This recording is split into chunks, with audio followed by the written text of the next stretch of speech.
Assalamualaikum warahmatullahi wabarakatuh. My name is Ahmad Syed Sharifuddin bin Sufyan. My name is Amin Mirza bin Ma'razi. My name is Muhammad Atif Ilham bin Zunisam. My name is Ani Hilman. My name is Saleh bin Muhammad Al Hamid. My name is Muhammad Shazwan. Today, our group will be presenting on the issue of bullying in educational system. Bullying is a serious problem that affects many students in schools, especially secondary schools. It involves repeated aggressive behaviors such as physical, verbal, emotional, or online abuse. This issue is important because does not only affect student emotions, but also their academic performance and mental health. Therefore, it is necessary to discuss the issue and find effective solutions. Now, I will pass to my friends to explain the next slide. Okay, so for the next slide, I will presenting about the problem statements about our issue, which is bullying. So the first statement will be the school bullying cases in Malaysia have increased sharply since 2022, especially in secondary schools. According to the Sun article, bullying incidents in schools under the Ministry of Education have increased significantly since 2022 with more than 70% currently annually in secondary institutions. And according to Dr. Farah Nini Dusuki, she revealed that primary schools recorded 819 cases, while secondary schools reported 3,064 incidents in 2022.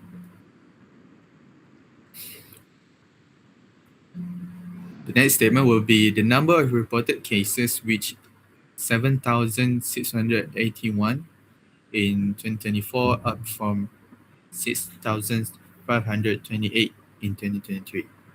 According to the Star News, the number of bullying cases in schools continue to climb compared to the last year. This info is from the Education Minister Fadina Siddiq herself. Next one. The third statement will be the secondary students are more affected with over 70% of cases occurring at that level. According to Malay Mail, the Chief Commissioner for Children of the Human Rights Commission, Dr. Farah, said that in 2022, a total of 819 bullying cases occurred in primary school, while 3,064 were recorded in secondary schools.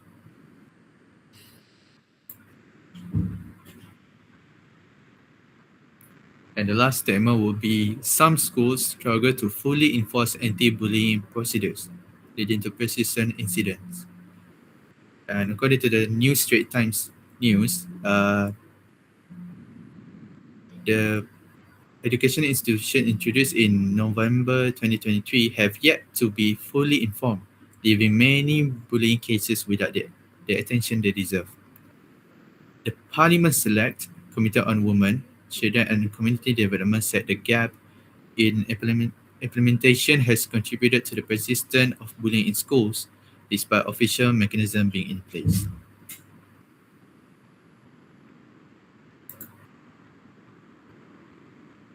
Next one. So for the next one, which is the definition of terms. Before discussing bullying in detail, it is important to understand some key terms that is stated in the slide. The first one is bullying. Bullying is when someone repeatedly and intentionally hurts another person. This harm can be physical, verbal, or emotional, and it is usually happens when one person has more power than the other. Next one, which is cyberbullying. This is a form of bullying that happens online or through digital devices such as social media or messaging apps, which is WhatsApp, Facebook, and another apps. It includes sending mean message, spreading rumors, or posting hurtful content, and it can happen anytime. even outside of the school. And the third one, which is victim. A victim is a student who is targeted by the bullying.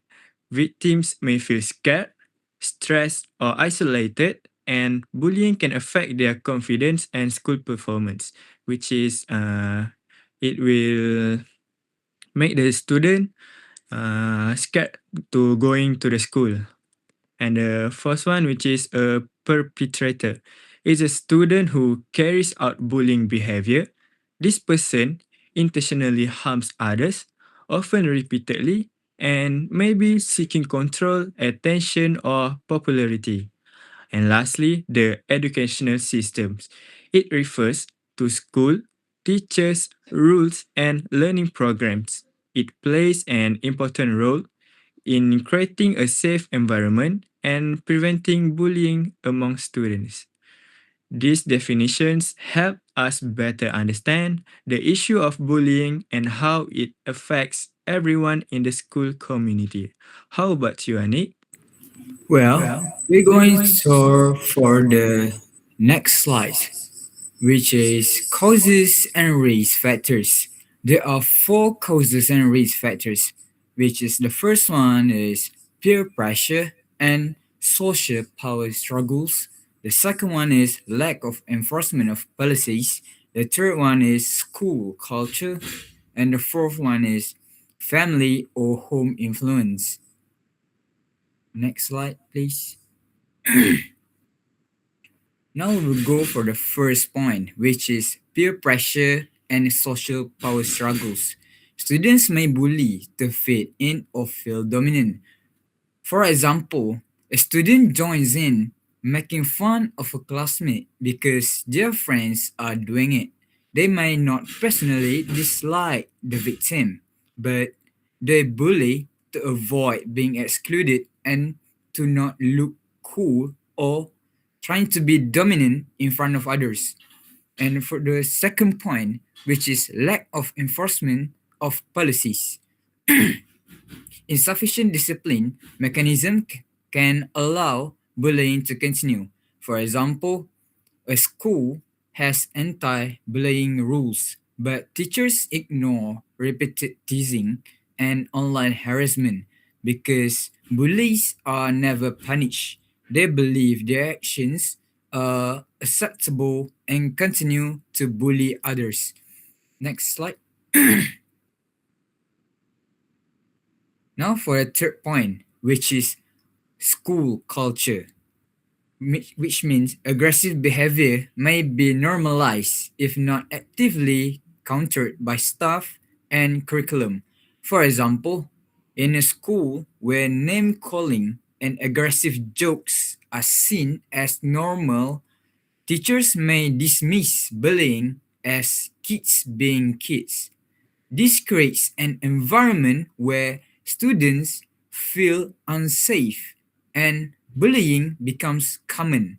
And the last point in this slide, which is family or home influence.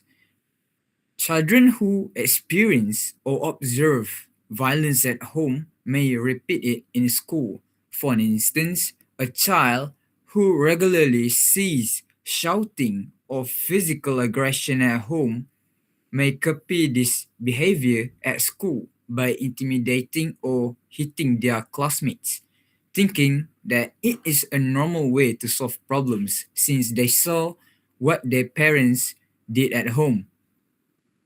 That's all my points for now. Statistics of the significant increase over 3 years regarding bullying. So in 2022, there were 3,883 total cases, which increased to 6,528 cases in 2023. And then in 2024, there were 7,681 cases. This is almost a 3 times increase on the bullying cases from 2022 to 2024. Next. Here are some real examples of like, here's some real examples of bullying and its cause and effect towards the Malaysian education system and the children going through this education system. Next. Several initiatives have been taken to address bullying in schools. So, uh, the Ministry of Education has implemented programs such as safe school programs.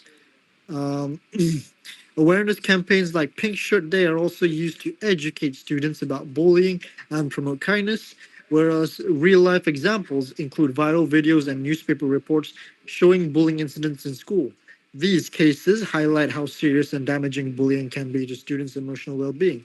Additionally, by having these viral videos, although they may embarrass the school staff, they might discourage bullying among students.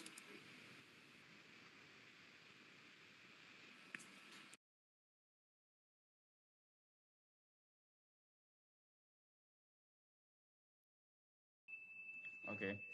Suggestions. First, under curriculum and instructions, school should teach bullying prevention in life skill classes and include value like empathy, respect, and conflict resolution in subjects. For the second point, school policy. School needs to need clear anti-bullying rules, easy reporting system, and proper training for teachers so they can act early. For awareness and support, peer support group, counseling, and parent involvement can help both victim and student who bully change their behavior. Lastly, digital safety focus on cyberbullying. Schools should run workshop to teach students how to behave responsibly online. Next slide. To conclude our presentation, bullying is still a growing problem in school, and the number of cases continues to increase every year.